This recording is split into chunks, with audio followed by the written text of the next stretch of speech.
ये बगैर तर्जुमे वाली आयत है। यहाँ पर इसके लफ्ज़ दिए गए हैं, आप रुका कर इन लफ्ज़ों को देख सकते हैं।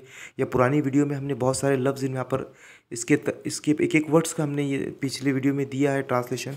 अब यहाँ पर बगैर तर्जुमे वाले में से हम करने की कोशिश करेंगे। हुवल्लज़ी वही है, खलका पैदा किया, लकुम तुम्हारे लिए।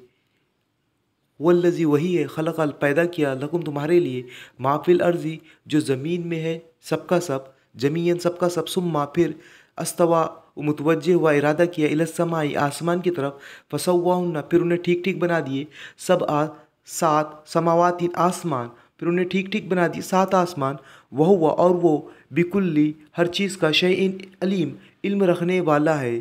अब यहाँ पर से लफ्ज़ आपने याद किए और यहाँ से फिर उस पर बगैर तर्जुमे वाले आयत पर हमने तर्जुमा किए। तो आप लफ्ज़ों को याद कीजिए और इस तरह से याद करने की कोशिश कीजिए, तर्जुमा कीजिए। यकीन जानिए कि कुरान का तर्जुमा सीखना बहुत आसान है।